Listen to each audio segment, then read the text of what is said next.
What is up, you guys? Welcome back to my YouTube channel. Today I'm going to be chatting about the things that I am going to be doing different with baby number 4, and really just things that I wish I would have known being a first-time mom. Now that I have gone through the postpartum, the newborn stage 3 times, I feel like I want to share the advice that I wish I would have heard when I was a first-time mom. But before we get into that, if you're new here, my name is Emma Winters. I am a mom of 4 with our 5th on the way, and I share our lives here on YouTube, us living in Alaska, raising our kids.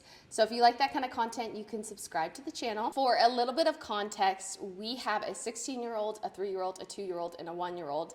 And our 2-year-old and our 1-year-old are actually only 4.5 months apart. So we adopted 2 of our kids out of the foster care system. And if you want to hear more about that, I'll link our foster and adoption story down below. Our 3 youngest are 16.5 months apart. So we had 3 babies in our home within 16.5 months, and it was wild. There were a lot of things that we realized we don't actually like how we're doing this, or this doesn't make the most sense, but we just kept doing it because we were in survival mode. And now I've had 2 years since my youngest son was born, and I've really been reflecting in this time before our next baby comes. What am I going to be doing different? Like, what did I really love about our first 3, and what do I really want to adjust and change? Obviously, I am no expert. I am just a mom. And these are things that have either really not worked for our family or things we want to change with this next baby. But by all means, if something that I mention works for your family, then keep doing it. Don't stop doing it just because a random person on the internet told you it doesn't work for her family. So, with that disclaimer, let's go ahead and get into the list. I have broken down this list into 2 sections. First section is postpartum, and the second section is going to be like more baby focused. But I really wanted to focus on postpartum because this is something that I feel like I have not focused enough on. I have had really amazing labors so far, and honestly pretty easy postpartums. But there are still some things that I think if I change this next time around, it will overall just help my experience being postpartum. And the first one is meal prep. This might be a little bit controversial because I feel like everybody's just talking about how you have to stock your freezer and spend all these hours prepping this food for when baby comes, so that when baby comes, you don't have to think about food at all. And in my experience, I've only been postpartum twice, but I did all the postpartum prep, food prep, stocked the freezer, and I just was a little bit underwhelmed with the experience. We are not used to eating a lot of freezer meals, so I was pulling recipes that I normally would not make, and because of that, I feel like I made a lot of things that we didn't really enjoy, but it was in the freezer, and it was like what was prepped, so we just ate it. Regardless of how you do it, if you do it all in a day or over the course of a couple of days, or you do it over the course of a month, it just takes a ton of time. I feel like I spent a lot more money on groceries because I was making dishes that I wouldn't normally make, so I didn't have some of the like pantry staples that you would need for it. And like I said, we just didn't really like the recipes. So this time around, it's not that I'm not going to be meal prepping at all. My plan currently is that I'm gonna make a lot of bread, a lot of muffins, just like snacky things that my kids and I like to have on hand. So how I'm going to approach it this time is breakfast can be really simple. It could be eggs every morning and a muffin, and my kids will be totally fine with that.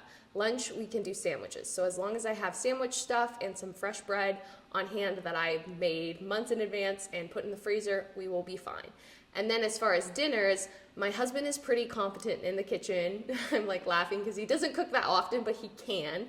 And then my teenage son has really wanted to learn how to cook, and I think this would be a good opportunity to just give him some freedom in the kitchen and some ownership.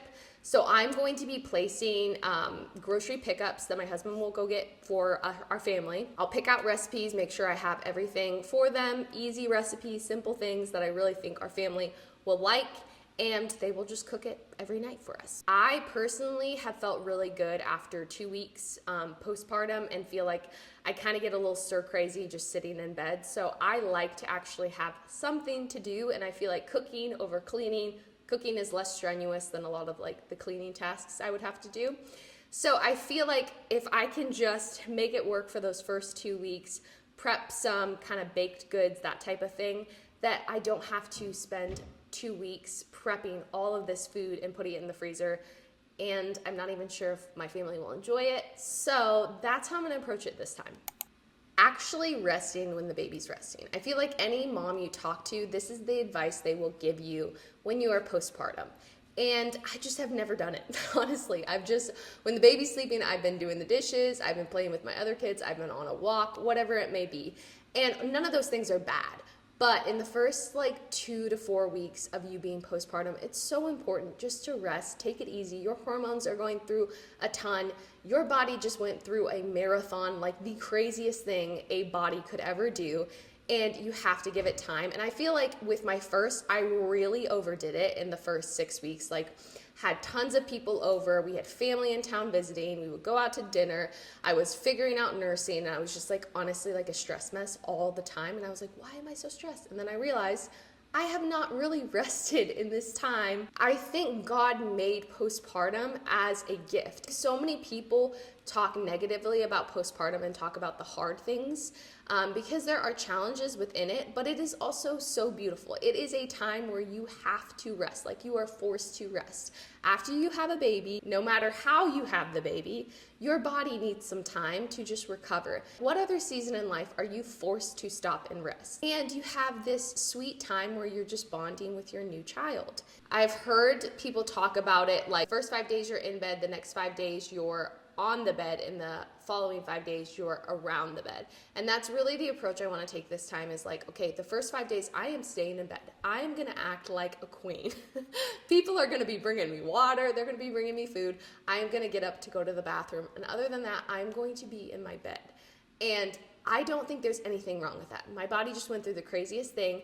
And if I do that well the first 5 days, especially, then I will be back to helping everyone in the house and preparing food, keeping the house clean much quicker than if I just try to do a little bit here, a little bit there, and I never really fully let my body heal. Our approach with this is we are just gonna budget to ensure that my husband can be home for at least a week to a week and a half, and then I can have my mom come over and help with the kids, or my mother-in-law is gonna be in town, and just piece together support system. It doesn't have to be one person that you solely rely on. It is so important that you take the time, you rest, so that you can get back to all of the normal things that you would do in your home and for your family, and you can feel 100%. Postpartum doesn't have to be this horrible experience. It can actually be this really beautiful experience of forced rest and lots of time with your newborn. I actually thought I had more postpartum things, but I guess that's it. So we'll just move on to baby. Starting off with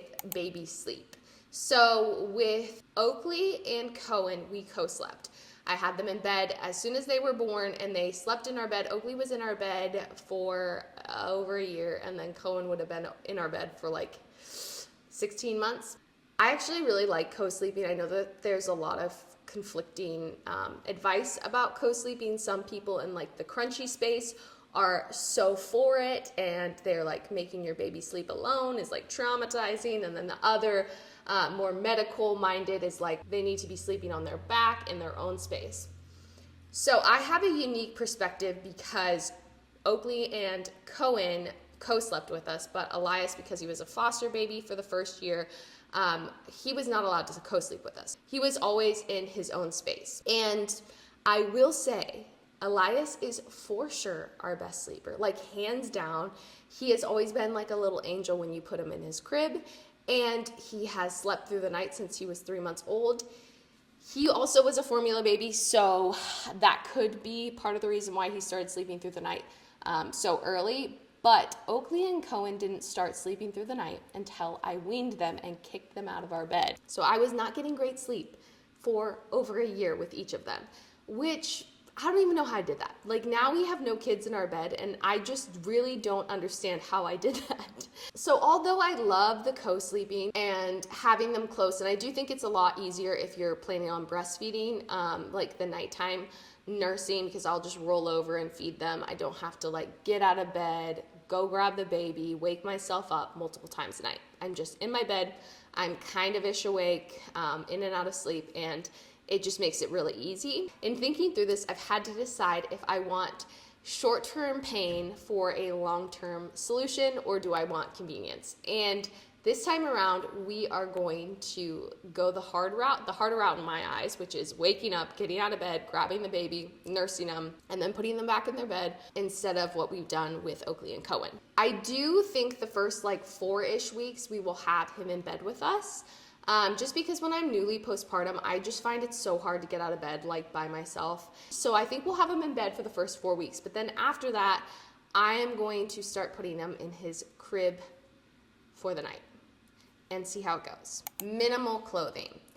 This baby is gonna be a boy, which means that I will have 3 boys in a row. I will have 3 boys under 3, which is crazy. I have bought a lot of boys' clothes, but we moved across the country about 9 months ago, and when we moved, I got rid of a lot of things, and since we moved up here, I've been pulling stuff out just slowly. You know, I'm only 31 weeks, so I'm not like pulling everything out quite yet, but I really don't have a lot for this baby, and what I have that I kept for hand-me-downs are honestly just in really rough shape. Having 2 boys back to back, it just did a number on their clothes.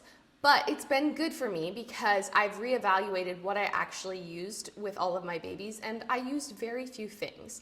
So I'm definitely taking a more minimal approach when it comes to all baby things, but especially clothing.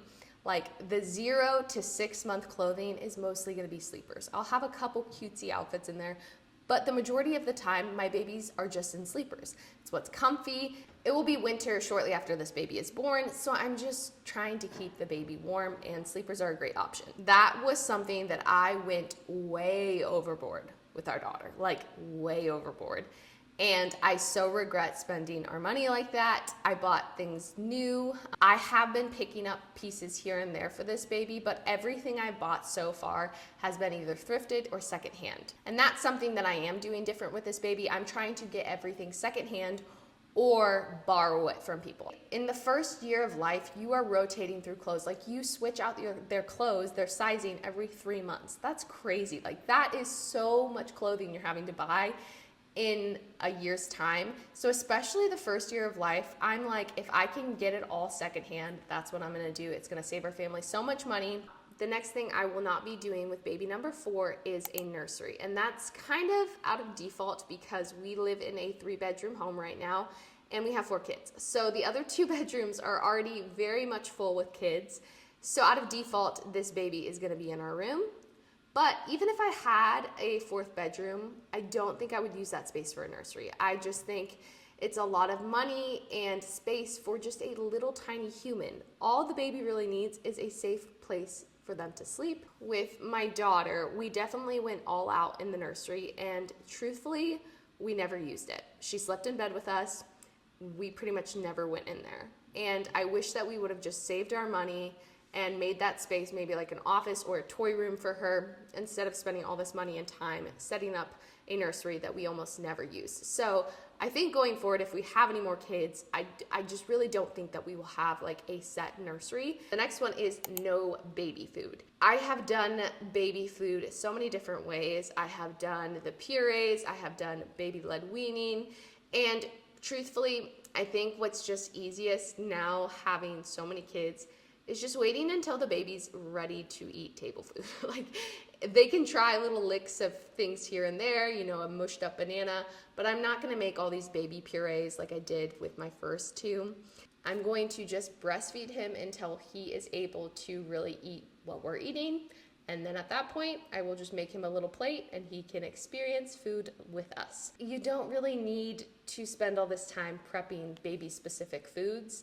Yes, they do choke easier, and when you're introducing things, their gag reflex is really strong, but you don't have to feel pressure to introduce food so young. It just takes up a lot of time if you're making it yourself, or a lot of money if you're buying it, and it's just not essential. Like a baby is totally fine to just have milk for the first 9 to 12 months of its life, and that's not a problem. If you feel pressure with that, just let it go. I felt a lot of pressure with that of like making the food and introducing all these different foods. And if you want to spend the time doing that, go for it. But for me this time around, I'm going to put my energy and time into other things and just wait until the baby's ready to eat table food. The last thing on my list of things that I will be doing differently with baby number 4 is stopping breastfeeding earlier. which, yes, you heard that right. I am somewhat of a self-proclaimed crunchy mom, and I plan to quit breastfeeding sooner. The reason for that is I felt so much pressure with Oakley and Cohen to breastfeed them up to a year. Like, you always hear, like, at least a year. My mom told me that, like, try to breastfeed them a year.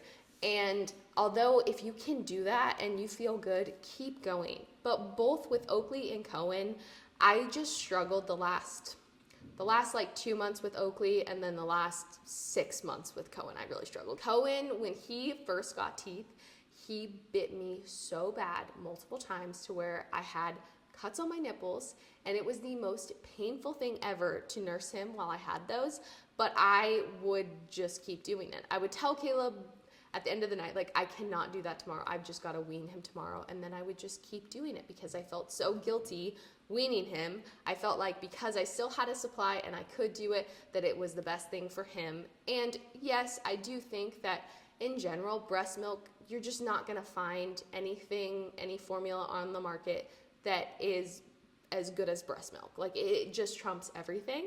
But Elias was formula fed all the way through, and he is an incredibly healthy, smart kid. He almost never gets sick, and you can't tell the difference between him and Oakley and Cohen, who are breastfed. As soon as I weaned both Oakley and Cohen, they started sleeping through the night. Another reason I didn't really want to wean them is I just thought it was going to be such a grueling process. They were going to cry, they were going to hate the bottle, and Oakley struggled a little bit for like the first week, but honestly, Cohen forgot about me within a day. This is obviously very specific to me, and if I can breastfeed this baby a year, I would love to do that. But just with how both of my last breastfeeding journeys went, I think it would have been helpful to stop sooner, and just, I want to take the pressure off myself this time. If I have to stop at 8 months, that's totally fine. If I have to stop at 6 months, my baby will still be fine. And not putting so much shame on myself because I don't make it to this goal that I set. And that is my list of all the things that I will be doing different with baby number 4. When baby gets here, we might adjust things and do things a little bit different than I planned, but for now, this is our current plan, and I'm excited to see how things will be different this time. Thank you guys for watching. If you are not already subscribed, go ahead and subscribe to the channel. I plan to make a few more baby-specific videos before this baby comes, so hit the notification bell so that you don't miss any. And I will see you guys in the next video.